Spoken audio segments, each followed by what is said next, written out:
नमस्कार, आप देख रहे हैं न्यूज LNB9। बाढ़ अनुमंडल के सकसोहरा थाना कांड संख्या 72, 23 तथा धारा 147, 148, 149, 323, 337, 338, 354, 379, 504, 506 के तहत थाने में दर्ज प्राथमिकी के आधार पर सकसोहरा थाना की पुलिस ने प्राथमिकी अभियुक्त राकेश पासवान को गिरफ्तार कर लिया है। प्रेस कॉन्फ्रेंस करते हुए ASP बाढ़ भारत सोनी ने बताया कि राकेश पासवान की गिरफ्तारी हेतु उसके घर की घेराबंदी की गई थी ताकि वह भाग नहीं सके। उसके बाद उसे गिरफ्तार कर लिया गया। इसी दौरान उसके घर की तलाशी ली गई। तलाशी के क्रम में उसके कमरे में पलंग पर लगे बिछावन के नीचे से एक देसी कट्टा, 19 जिंदा कारतूस तथा 2 खोखा बरामद किया गया। इसके बाद उसके खिलाफ भारतीय दंड विधान 27 आर्म्स एक्ट के तहत भी मुकदमा दर्ज कर लिया गया है। इसके अलावा कांड संख्या 72, 23 के प्राथमिकी अभियुक्त परशुराम पासवान, कमलेश पासवान को भी गिरफ्तार कर लिया गया है। गिरफ्तार अभियुक्त के विरुद्ध शस्त्र अधिनियम की धारा के तहत सकसोहरा थाना कांड संख्या 73, 23 दर्ज कर अग्रतर कानूनी कार्रवाई की जा रही है। ASP बाढ़ ने बताया कि गिरफ्तार अभियुक्त राकेश पासवान का पहले भी आपराधिक इतिहास रहा है।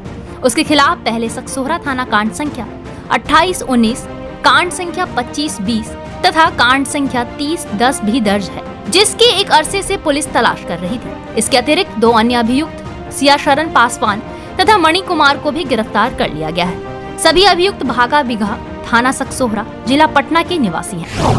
भागा बिघा जो गांव है, वहाँ पे 2 पक्ष, एक ही समाज के 2 गुट जो बने हुए, उनके द्वारा लगातार जमीन को लेकर जो है वो वहाँ विवाद उत्पन्न किया जाता है। उसी क्रम में 10 दिन पहले भी विवाद हुआ था और उसी के संबंध में फिर केस भी किया गया सकसोहरा थाना में। तो एक उसी के बाद 23 को भी 72, 23 केस दर्ज हुआ सकसोहरा थाना में। और उसी की मैं जब जो एस ड्राइव के अंतर्गत जो मुख्यालय के द्वारा स्पेशल ड्राइव चलती है लगातार, जो अवैध हथियार आग्नेयास्त्र उनके खिलाफ, तो उसी में ये स्पेशल ड्राइव जो है चलाई गई सकसोहरा थाना और बाढ़ अनुमंडल के द्वारा। तो उसी में राकेश कुमार पासवान है जो कि अभियुक्त है इस कांड में।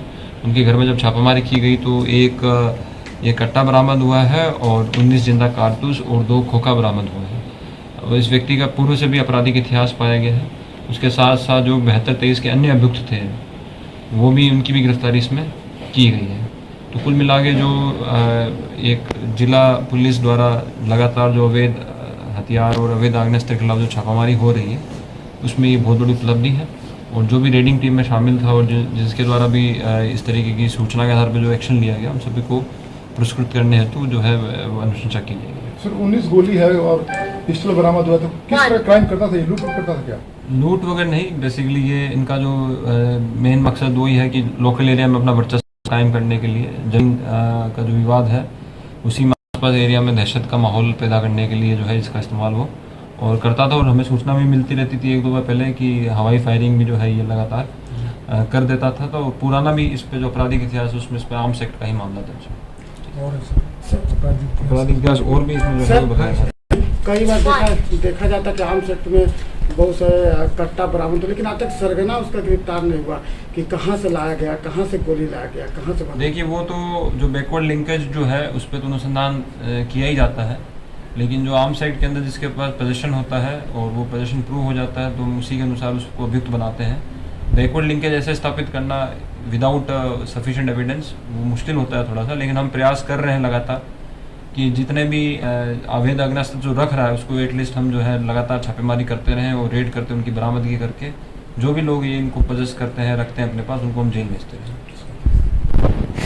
अभियुक्तों की गिरफ्तारी करने में पुलिस पदाधिकारी, थाना अध्यक्ष जितेंद्र राम तथा उनकी टीम ने प्रशंसनीय भूमिका निभाई है। Bureau report LNB9।